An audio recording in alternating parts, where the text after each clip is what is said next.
안녕하세요. 여러분들에게 국어를 쉽게 알려주기 위해 노력하는 5분 국어입니다. 지난 시간엔 의문 중 자음에 대해 알아보았습니다. 오늘은 바로 모음에 대해 알아보는 시간입니다. 예전에 이야기했던 것처럼 자음은 발음을 할 때 공기의 흐름이 방해를 받는 소리라고 했죠. 그렇다면 모음은 발음을 할 때 공기의 흐름에 방해를 받지 않고 나는 소리라고 볼 수 있습니다. 실제로 모음들을 발음해 보면 공기의 흐름이 막히지 않는 것을 경험할 수 있죠. 아, 예, 이, 오, 우 편안하게 발음이 되죠? 모음은 크게 두 가지 종류로 나누어 볼 수 있습니다. 다음 두 모음 묶음의 차이점을 살펴볼까요? 직접 발음을 해보면서 차이를 느껴보는 게 중요합니다. 한 묶음은 아, 오, 으, 이네요. 다른 묶음은 야, 요, 의, 왜입니다. 차이를 아시겠나요? 바로 발음을 할 때 앞쪽의 묶음들은 입술과 혀의 모양이 일정하지만 뒤의 묶음은 발음을 하면서 입술의 혀의 모양이 변하네요. 모음을 발음할 때 입술과 혀의 모양이 변하지 않는 것을 단순한 발음 모음을 줄여 단모음이라고 합니다. 그리고 입술과 혀의 모양이 변하는 것을 두 가지의 발음이 합쳐진 모음을 줄여 이중모음이라고 하죠.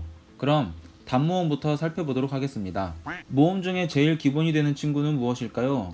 이것을 알기 위해 화면에 보이는 글자를 읽어볼까요? 키읔을 보면 대다수의 사람들이 카, 커 이렇게 읽지 않고 크라고 읽습니다. 그만큼 제일 무난하고 기본적인 모음이 의인 것이죠. 모음 의를 기준으로 놓고 시작해봅시다. 사람이 비명을 지를 때 어떠한 소리를 낼까요? 대부분 으악이라고 하죠.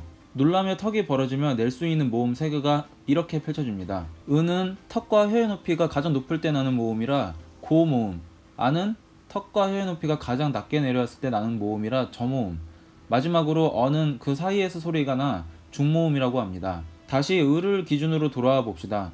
이 상태에서 혀를 앞으로 살짝 내밀어 발음하면 이가 됩니다. 그래서 우리 앞에 있는 것을 가리킬 때 앞에 있는 사람을 부를 때 이것, 어이 이런 식으로 혀도 앞으로 나가게 되는 것이죠. 이 모음을 이를 기준으로 보았을 때 혀가 앞으로 나가며 발음된다고 해 앞혀 모음이라고 합니다.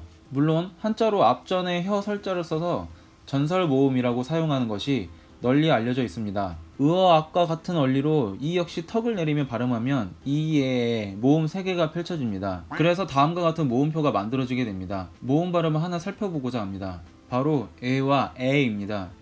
평소에 많은 사람들이 구분을 잘 하지 않고 발음하고 있어서 헷갈리죠. 하지만 에는 아와 같은 층에 살고 있는 모음이라 아를 발음할 때 벌리는 입의 크기에서 소리가 나오겠죠.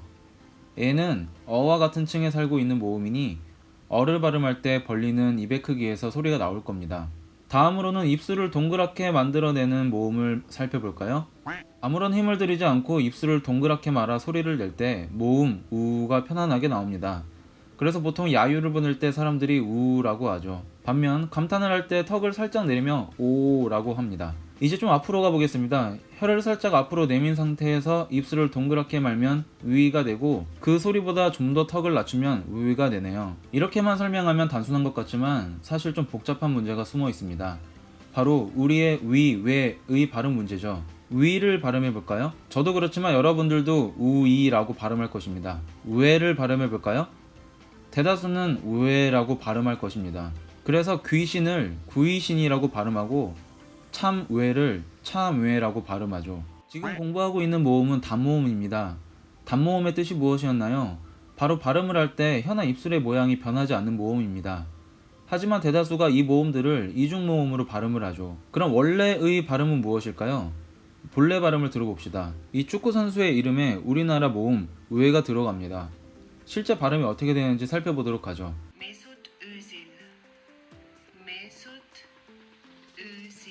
좀 특이하죠? 우리가 평소에 발음하는 외는 외를 발음한다고 생각하되 혀나 입술의 모양을 변화시키지 않아야 우 같은 소리가 나오게 됩니다. 위도 마찬가지겠죠. 위 역시도 위라고 발음해야 됩니다. 하지만 이 발음들이 어렵고 대다수가 이처럼 발음하지 않아서 이 모음들을 이중모음으로 발음하는 것도 인정하고 있습니다. 그러니까 너무 걱정 마세요. 방금 배운 모음 4개 우, 오, 는 입술을 동그랗게 만들어내는 모음이라 둥근 입술 모음이라고 합니다. 한자로는 둥글원, 입술 순을 써서 원수 모음이라고 합니다. 지금까지 배운 단모음을 표로 정리해 볼까요? 먼저 으어악부터 시작합니다. 그리고 으에서 혀만 앞으로 뺀 어이, 이가 나오고요. 밑으로 이의 애를 펼쳐볼 수 있습니다. 다음 입술을 동그랗게 말고 편안한 자세로 우가 나오죠. 그리고 턱을 좀 내리면 우가 나오네요. 같은 방식으로 혀를 앞으로 빼면 우가 나옵니다. 만약에 이 표를 외우고 싶다면 키 위를 줍게 되었소 내가로 외우기도 합니다. 다음으로 알아볼 모음은 발음을 하면서 입술과 혀의 모양이 달라지는 이중모음입니다. 이중모음은 모음 두 개가 합쳐 발음되는 것이라 한 이중모음 안에는 어떠한 모음이 합쳐져 있는지 알아야겠죠. 먼저 야를 보도록 하죠. 이 모음을 길게 발음하면 처음엔 이로 시작하고 후에는 아만 남는다는 것을 알 수 있습니다. 그래서 야는 이와 아가 합쳐진 소리인 것이죠. 같은 방법으로 다음과 같이 나눠볼 수 있겠네요. 이렇게 말이죠. 다음 와, 워, 왜를 볼까요? 와는 오, 아를 빨리 발음해 와로 소리 낼 수 있겠네요. 그런데 어떤 사람은 우, 아를 빨리 발음해서 낸다고 느끼는 사람도 있어요. 그래서 앞에 오는 오나 우를 W로 적어 나타내기도 합니다. 이중모음은 주로 동사나 형용사 등에서 많이 볼 수 있습니다. 동사 오다를 오 플러스 아서라고 쓸 때 우리는 이것을 줄여 와서라고 하죠. 오와 아가 합쳐지게 되는 것입니다. 다음 잡히었다를 빨리 발음해 잡혔다라고도 하죠. 이것은 이와 어가 합쳐지는 현상입니다. 마지막으로 오늘 배운 내용을 짧게 정리해 봅시다. 모음의 종류입니다. 발음하면서 입술이나 혀의 모양이 변하지 않는 단모음과 변하는 이중모음이 있다. 다 아시겠죠? 두 번째, 단모음에는 총 10개가 있습니다.